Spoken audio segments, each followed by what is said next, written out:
Entonces, vamos a ver el quinto capítulo de la primera carta de Juan. Es la primera parte, son dos partes. Y pues aquí en el Evangelio de Juan, en 16:33, Jesús le dice a sus discípulos que en este mundo tendremos aflicción, pero que confiaran porque Él había vencido al mundo. La palabra confiar en griego se traduce como cobrar ánimo y se entiende que Jesús estaba a punto de regresar a Dios y a los discípulos y ellos requerían estas palabras para animarse y seguir adelante con el plan. Recordemos que para ese tiempo el Espíritu Santo aún no venía al mundo. Recuerden que platicamos en cartas anteriores, pues que Jesús sopla, les entrega el Espíritu Santo, todavía no había pasado eso. Y los discípulos en realidad no sabían qué iba a pasar con Jesús, no lo entendían al 100%. ¿Ok? Vamos a... Ok. Entonces, nosotros somos nacidos de Dios. Eso ya se estableció en varias partes de la carta. Juan es muy reiterativo en que el que cree en Jesús es nacido de Dios. El que es nacido de Dios no peca y así. O sea, nos lo repite una y otra y otra y otra vez, porque acuérdense que está luchando pues contra estas falsas doctrinas y en esta carta o en esta parte de la carta sigue siendo reiterativo con lo mismo, que somos hijos de Dios. Todo el que cree en Jesús, todo el que cree que Jesús es el Cristo, es hijo de Dios. Con frecuencia Juan menciona ser nacido de Dios en Primera de Juan, en 2:29, en Primera de Juan 3:9, en Primera de Juan 4:7. Y aquí nos dice que como se es nacido de Dios, todo aquel que cree que Jesús es el Cristo, es nacido de Dios. El mayor énfasis de Juan ha sido el amor, pero no quiere que nadie crea que alguien se gana la salvación amando a otros. Somos nacidos de Dios cuando ponemos nuestra confianza en Jesús y en su obra redentora en nuestra vida.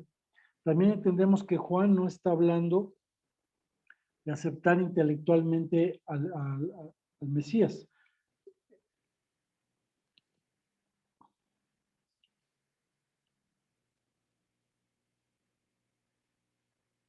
No se trata de aceptar intelectualmente de que Jesús es el Mesías, tal como los demonios hicieron que se describiera en Santiago 2:19. Por el contrario, Juan se refiere a confiar y depender de Jesús como Mesías. Adicionalmente, Juan deja claro que debemos creer que Jesús es el Cristo. Existen muchos que tienden a pensar al estilo de la nueva era, quienes creen que Jesús tenía el espíritu de Cristo, como según ellos lo tenía también Confucio, Mahoma, Buda y otros modernos. Pero nosotros nunca diríamos que Jesús tiene el Cristo. Sabemos que Jesús es el Cristo. La enseñanza gnóstica, promovida por el hereje Cerinto, sostenía que el Cristo divino descendió sobre Jesús humano al momento de su bautizo y que al momento de su muerte lo abandonó. A esto se conoce como cerintianismo. Cerino nació o vivió más o menos por el año 170 después de Cristo. Él era parte de un grupo, eran los sebonitas, eran similares a los gnósticos. Y entonces él hace una diferencia o hace una, pues como dos tipos de Jesús. El Jesús humano, el que nació de hombres, el que nació pues normal como cualquier persona, él no confía o no cree en el nacimiento de Jesús divino. Y otro, el Jesús, el Cristo, el Salvador, el Mesías, pero él dice, cuando es bautizado Jesús, cuando baja el Espíritu Santo en él, en ese momento él se convierte en el Mesías. Y cuando va a la cruz, en el momento preciso en que va a morir, en ese momento el Espíritu sale de él y muere como humano. Él no cree en la resurrección y no lo pone. ¿Por qué es importante mencionar a ese señor Cerino? Digo, aunque no hay muchas referencias de lo que hizo, pero esto nos habla de la lucha que tenía Juan con los gnósticos y cómo todas estas enseñanzas estaban taladrando a la gente del primer siglo, a las iglesias del primer siglo. Y si lo menciona Juan era porque en ese momento era importante. Ahora en la actualidad pues sigue siendo importante. ¿Cuántas personas uno les habla de Cristo? Y dicen, bueno, pero Cristo pues, fue hace 2000 años, ¿no? y tenemos que estar explicando, nos tenemos que meter en muchos problemas para explicarles a la gente que Cristo sigue vivo, que Cristo sigue afectando nuestra vida, que Cristo sigue estando con nosotros. Eso es algo un poquito complicado. ¿Okay? ¿Cuáles los resultados del nuevo nacimiento? Cuando Juan escribía este pasaje tenía una cosa en la mente: el amor a Dios, el amor al hombre son partes inseparables de la misma experiencia. Así que si el cristiano ama a Dios Padre que lo engendró, también debe amar a los otros hijos de Dios que Él ha engendrado. Nuestro amor a Dios y el amor a nuestros hermanos y hermanas en Cristo deben ser las dos caras de la misma moneda, tan íntimamente entrelazados que no se pueden separar nunca. Amar a Dios, para Juan, la única prueba del amor a Dios es la obediencia a sus mandamientos. Esto mismo dijo Jesús en el Evangelio de Juan, en el capítulo 14, en el versículo 15. Si me aman, guarden mis mandamientos. Y es comprensible que en los mandamientos de Dios se encuentra todo. Los mandamientos los podemos encontrar, y eso es simplemente una referencia, en Éxodo 20, del 1 al 17, la Biblia nos narra cómo Dios entregó los mandamientos a Moisés y cómo Moisés los llevó con el pueblo. Estamos hablando, claro, de los mandamientos judíos, y de ahí vienen todas las reglas judías, todas sus fiestas, todo lo que ellos guardan, pero nosotros vamos a quedarnos con estos 10 mandamientos desde el punto de vista de Jesús.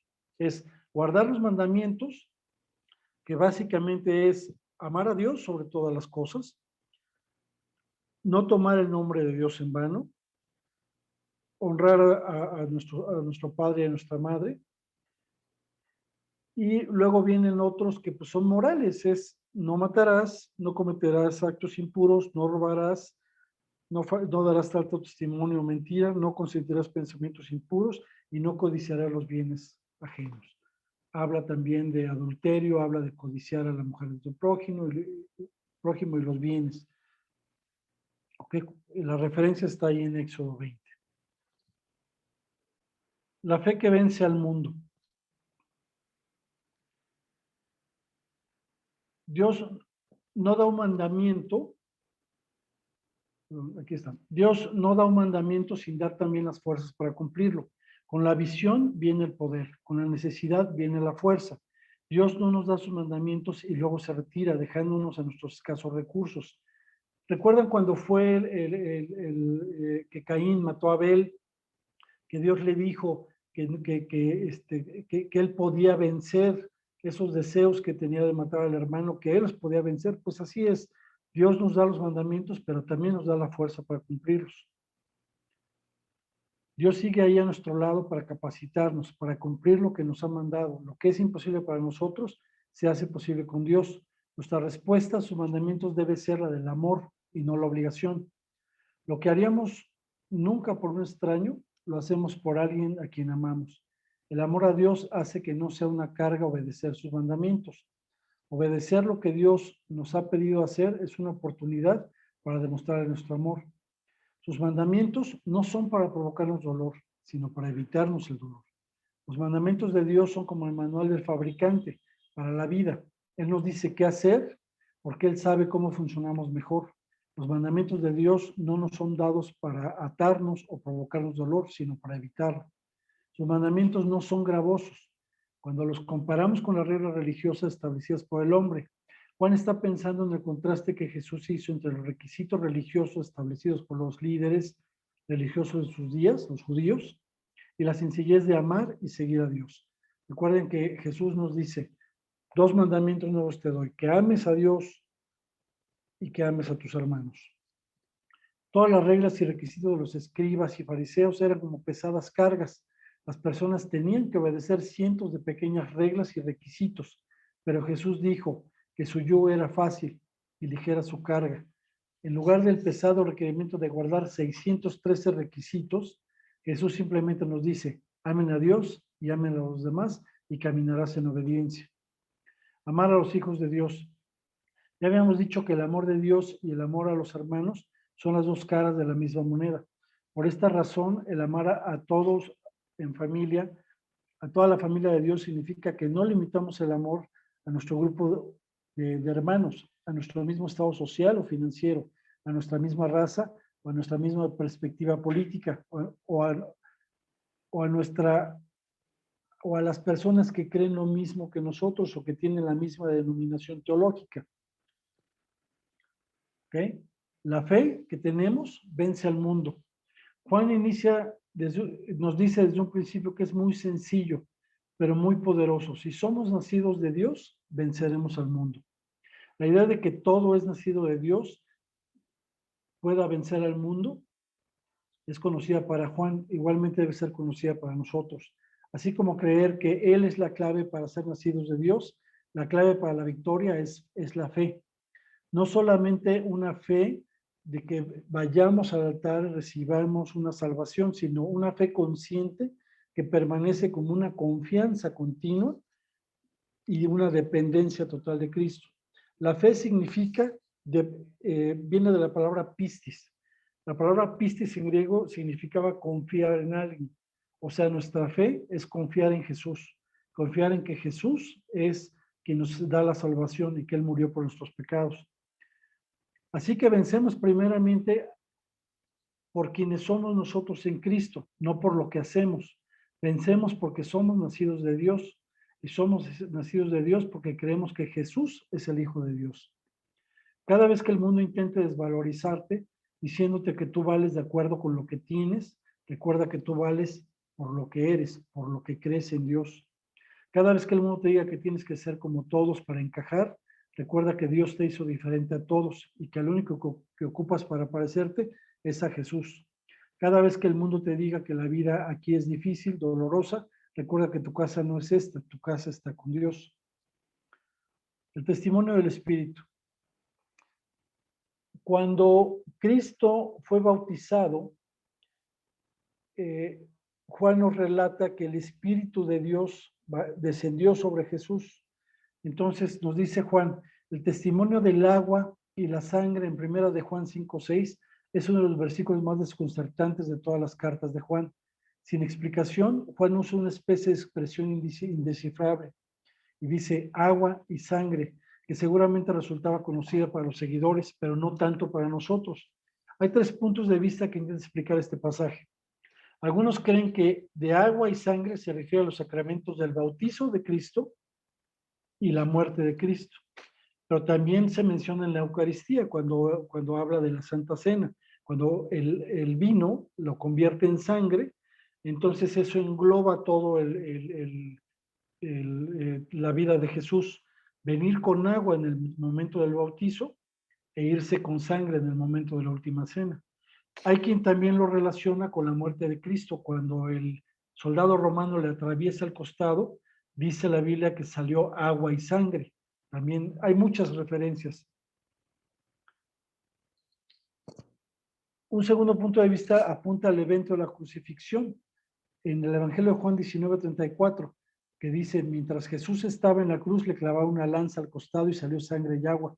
Pero el problema de esa perspectiva consiste en el modo y el orden de las palabras. Si somos curiosos, se habrá dado cuenta que Juan invirtió el orden de las palabras. En el Evangelio dice que al costado de Jesús salió sangre y agua. Y en primera de Juan dice, Jesús vino mediante agua y sangre. Así que probablemente está refiriendo a otra cosa. Además de que en el Evangelio habla de su muerte, mientras que en la carta habla de su venida. Y eso nos lleva a la tercera opinión, sostenida por la mayoría de los intérpretes, que considera el agua y la sangre como el resumen de la totalidad del ministerio de Jesús en la tierra. Su bautizo por agua y su cruz sangre lo delimitan. Fue proclamado Hijo de Dios en el Jordán, en el agua, y obtuvo más poder y autoridad mediante la glorificación en el Gólgota a través de su sangre. Juan está luchando por una herejía que minimizaba la cruz e insiste en que el testimonio del agua y de la sangre respalda una completa encarnación. Pero no solamente eso, sino también una muerte completa, una encarnación completa abrazada a la muerte genuina en la cruz. La vida eterna. En este párrafo llega al fin la carta. Lo que sigue es más bien una postdata. El final es la afirmación de que la esencia de la vida cristiana es la vida eterna. La palabra eterna, que es aionos, quiere decir mucho más que simplemente que no se acaba nunca, una vida que durará para siempre, que no tuviera fin. Podría considerarse una maldición y no una bendición, una carga intolerable y un regalo maravilloso. Por eso hay solamente uno a quien se puede aplicar adecuadamente la vida eterna, y es a Dios. En el verdadero sentido de la palabra, Dios es el único que posee la habilidad de la eternidad. La vida eterna no es otra cosa que la vida de Dios mismo. Lo que se nos promete es que aquí y ahora se nos puede conceder participar en esta vida de Dios. En Dios hay paz y por tanto la vida eterna. Quiere decir serenidad, quiere decir una vida liberada de los temores que asedian a la situación humana. En Dios tenemos poder y por tanto la vida eterna quiere decir la derrota de la frustración. Quiere decir una vida llena de poder de Dios y por lo tanto victoriosa sobre las circunstancias. En Dios hay sanidad y por tanto la vida eterna quiere decir la derrota del pecado. Quiere decir una vida revestida de la pureza de Dios e impenetrable a las infecciones contaminantes del mundo.